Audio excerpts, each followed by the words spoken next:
റേക്കിയെക്കുറിച്ച് ഞാൻ ആദ്യമായി കേൾക്കുന്നത് വയർലെസ്സിലൂടെയാണ്. ഹാം റേഡിയോ എന്ന് കേട്ടിട്ടുണ്ടാവും. ഞാൻ ഹാം റേഡിയോ ഓപ്പറേറ്റ് ചെയ്യുന്ന ആളാണ്. അപ്പോൾ ഞാൻ വയർലെസ്സിൽ നിറയെ സുഹൃത്തുക്കളുമായിട്ട് സംസാരിക്കാറുണ്ട്. അങ്ങനെ കുറേ വർഷങ്ങൾക്ക് മുമ്പ്, ഏതാണ്ട് ഒരു 10 വർഷം മുന്നേ, ഹാം റേഡിയോയിലെ വയർലെസ്സിലൂടെ സുഹൃത്തുക്കളായിട്ട് സംസാരിക്കുമ്പോഴാണ് റേക്കിയെക്കുറിച്ച് ഞാൻ ആദ്യമായിട്ട് കേൾക്കുന്നത്. എന്താണ് കേട്ടതെന്ന് വെച്ചാൽ, കൊല്ലത്തിൽ ഉള്ള ഒരു സുഹൃത്ത്, അദ്ദേഹത്തിന് ഹാം റേഡിയോയിൽ കോട്ടയത്തുള്ള ഒരു സുഹൃത്തുമായി സംസാരിക്കുന്നതിനിടയിൽ തലവേദന വന്നു. മൈഗ്രെയിൻ ഹെഡേക്കാണ് അദ്ദേഹത്തിന് ഇടയ്ക്കിടയ്ക്ക് വരാറുള്ള ഒരു അസുഖമാണ്. ഈ ഹെഡേക്ക് പെട്ടെന്ന് ഉണ്ടായി. ഈ ഹെഡേക്ക് ഉണ്ടായ സമയത്ത് ഇദ്ദേഹം പറഞ്ഞു, എനിക്ക് ഭയങ്കര തലവേദന. കൊല്ലത്തുള്ള ആളാണ്, കോട്ടയത്തുള്ള ആളോട് പറയുകയാണ്, എനിക്ക് ഭയങ്കര ഹെഡേക്കാണ്, അതുകൊണ്ട് എനിക്കിനി കൂടുതൽ നേരം സംസാരിക്കാൻ പറ്റില്ല, ഞാൻ വയർലെസ് സെറ്റ് ഓഫാക്കുകയാണ് എന്ന് പറഞ്ഞു. അപ്പോൾ ഈ കോട്ടയത്ത് ഇത് കേട്ടുകൊണ്ടിരിക്കുന്ന മറ്റേ എൻ്റെ ഉള്ള സുഹൃത്ത് ഈ റേക്കി പഠിച്ചിട്ടുള്ള ആളാണ്, റേക്കി മാസ്റ്ററാണ്. അപ്പോൾ അദ്ദേഹം പറഞ്ഞു, നിങ്ങൾ കുറച്ച് നേരം വെയിറ്റ് ചെയ്യൂ, ഞാൻ പറയുന്ന പ്രകാരം ഒന്നിരിക്കൂ, ഞാൻ ചില കാര്യങ്ങൾ ചെയ്യാം, ഒരു 10 മിനിറ്റ്സിന് ശേഷം ഞാൻ വീണ്ടും നിങ്ങളെ വിളിക്കാം, അതുവരെ നിങ്ങൾ വയർലെസ് സെറ്റ് ഓഫ് ചെയ്യാതിരിക്കൂ എന്ന് പറഞ്ഞു. അങ്ങനെ അദ്ദേഹം അവിടെ നിന്ന് റേക്കി ചികിത്സ കോട്ടയത്ത് ഇരുന്നുകൊണ്ട് ചെയ്യുകയും കൊല്ലത്തുള്ള ആൾക്ക് അതിൻ്റെ ഗുണം കിട്ടുകയും അദ്ദേഹത്തിൻ്റെ അസുഖം മാറുകയും ചെയ്തതായിട്ട് വയർലെസ്സിലൂടെ തന്നെയാണ് ഞാൻ ഈ കേട്ടത്. അപ്പോൾ അന്ന് ഇതിനെക്കുറിച്ച് എനിക്കൊന്നും അറിഞ്ഞുകൂടാ. ഇങ്ങനെയൊക്കെ ഉണ്ടായിരിക്കും ഞാനും വിചാരിച്ചു. അതിനൊരു വിമർശന ബുദ്ധി അപ്പോഴും ഞാൻ കാണുന്നുണ്ടായില്ല. ഒരുപക്ഷെ ഇതും സാധ്യമായിരിക്കും എന്ന് വിചാരിച്ചു. അന്ന് മുതൽ ഇതിനെക്കുറിച്ച് കൂടുതൽ അറിയാനുള്ള ഒരാഗ്രഹം എനിക്കുണ്ടായി.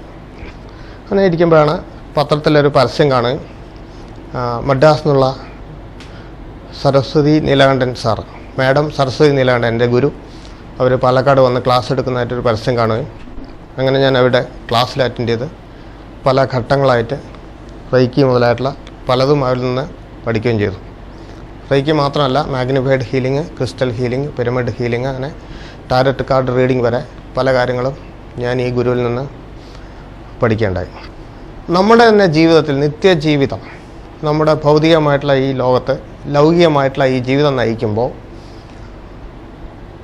ഈ പ്രോബ്ലമാറ്റിക്കായിട്ടുള്ള ലൈഫിൻ്റെ ഇടയിൽ, ഈ പ്രശ്ന ജടിലമായിട്ടുള്ള ഈ ലോകത്ത്, ഒരു ഭാഗത്ത് രോഗങ്ങൾ, ഒരു ഭാഗത്ത് നിയമപ്രശ്നങ്ങൾ, ഒരു ഭാഗത്ത് സാമ്പത്തികമായിട്ടുള്ള ബുദ്ധിമുട്ടുകളും ടെൻഷനുകളും, ഇങ്ങനെ ലൈഫിൻ്റെ എല്ലാ സ്റ്റേജിലും ടെൻഷനുകളും പ്രശ്നങ്ങളും ബുദ്ധിമുട്ടുകളും ഉള്ള ഒരു ജീവിത രംഗത്ത് ഇതിന് നടുവിൽ നിന്നുകൊണ്ട് തന്നെ എങ്ങനെ ശാന്തമായ, സമാധാനമായ, സന്തോഷത്തോടു കൂടിയ, ആരോഗ്യപൂർണമായ ഒരു ജീവിതം നയിക്കാം എന്നാണ് റേക്കി നമ്മളെ പഠിപ്പിക്കുന്നത്.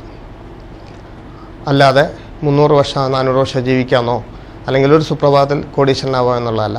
നമ്മളുടെ എക്സിസ്റ്റിംഗ് സിറ്റുവേഷനകത്ത് നിന്നുകൊണ്ട് നമുക്കിപ്പോൾ കിട്ടിയിട്ടുള്ള സൗഭാഗ്യങ്ങളുടെ നടുവിൽ, അല്ലെങ്കിൽ നമ്മളെ ഇപ്പോഴത്തെ അവസ്ഥയ്ക്കകത്ത് നിന്നുകൊണ്ട് എത്രമാത്രം ജീവിതം സന്തോഷകരമായി മുന്നോട്ട് കൊണ്ടുപോകാം എന്നുള്ളതാണ് റേക്കി പഠിപ്പിക്കുന്നത്. അതിന് റേക്കിയുടേതായിട്ടുള്ള രീതികളുണ്ട്, ചിന്താ പദ്ധതികളുണ്ട്. ഇനി 1-2 രസകരമായിട്ടുള്ള ഉദാഹരണം ഞാൻ പറയുകയാണ്. എല്ലാവരും എപ്പോഴും ആഗ്രഹിക്കുന്നത് സന്തോഷത്തിന് വേണ്ടിയാണ്, ആനന്ദത്തിന് വേണ്ടിയാണ്. എല്ലാവരും പ്രവർത്തിക്കുന്നത് പണം ഉണ്ടാക്കിയാൽ പോലും അവസാനം ആ പണം കൊണ്ട് ആനന്ദം കിട്ടും, സന്തോഷം കിട്ടും എന്ന് കരുതിയാണ് നമ്മൾ പണത്തിന് വേണ്ടി പരക്കം പായുന്നത്. സന്യാസിമാർ പോലും ആത്യന്തികമായി ആനന്ദത്തിന് വേണ്ടിയാണ് സന്യാസം സ്വീകരിക്കുന്നത്. അമൃത ആനന്ദമയി ദേവി, വിവേക ആനന്ദൻ, അവിടെയും ആനന്ദത്തിനാണ് ഇമ്പോർട്ടൻസ്. അതുകൊണ്ട് ആനന്ദത്തിന് വേണ്ടിയുള്ള പ്രയാണമാണ്. അത് ആത്യന്തികമായിട്ടുള്ള ആനന്ദമാണ്, ആത്മീയമായി കിട്ടുന്ന ആനന്ദമാണ്, പരമാനന്ദമാണ്. എങ്കിലും ആനന്ദത്തിന് വേണ്ടിയുള്ള പ്രയാണമാണത്. ഈ ആനന്ദത്തിന് വേണ്ട പ്രയാണം ലൗകിക ജീവിതത്തിൽ അല്ലെങ്കിൽ ഭൗതിക ജീവിതത്തിൽ എങ്ങനെയാണ് ആൾക്കാർ അതിൻ്റെ പുറകെ പോകുന്നത് എന്ന് വളരെ രസകരമായിട്ടുള്ള 1-2 എക്സാമ്പിൾസ് ഞാൻ പറയാം. ഒരു അതിമനോഹരമായിട്ടുള്ള ഒരു പ്രദേശം, ഒരു നീല തടാകം, നീല ആകാശം, നിറയെ പൂക്കൾ വിരിഞ്ഞ് നിൽക്കുന്ന അന്തരീക്ഷം.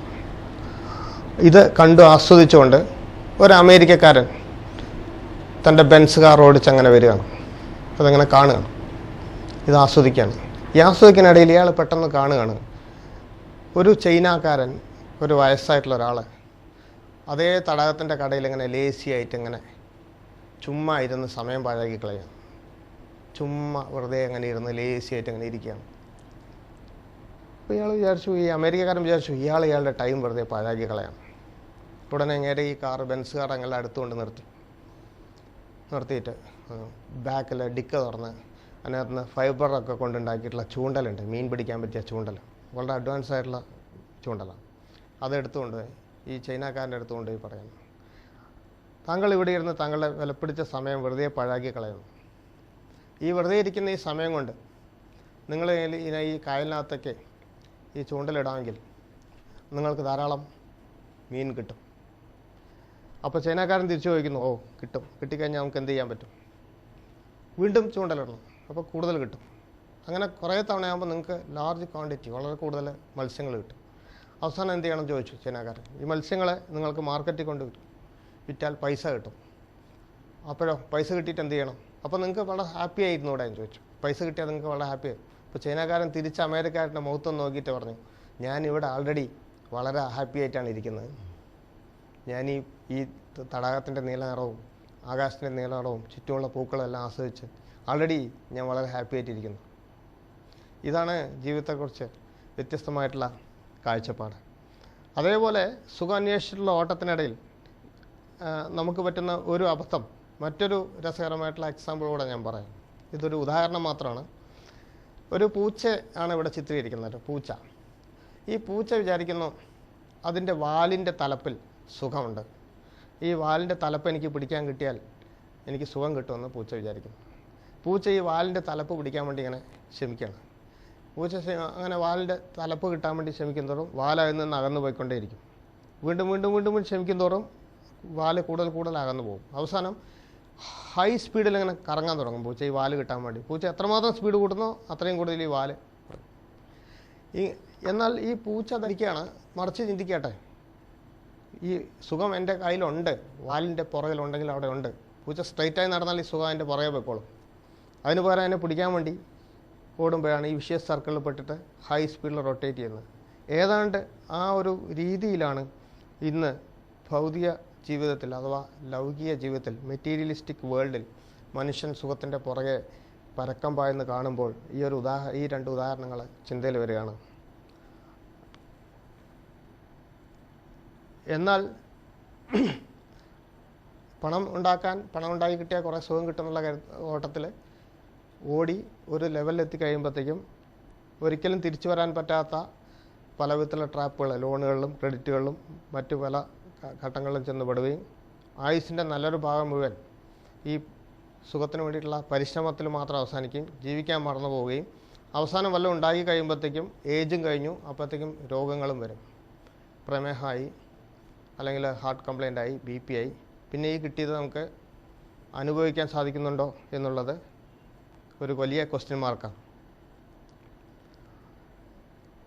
അപ്പോൾ ഇത്തരം കാര്യങ്ങൾ നിന്ന് വ്യത്യസ്തമായ ഒരു നിലപാടെടുക്കുകയും പുതിയ ജീവിത വീക്ഷണം ഉൾക്കൊള്ളാൻ ശ്രമിക്കുകയൊക്കെയാണ് റെയ്ക്കി കാഴ്ചപ്പാടിൽ കൂടെ നമ്മൾ ചെയ്യുന്നത്. റെയ്ക്കി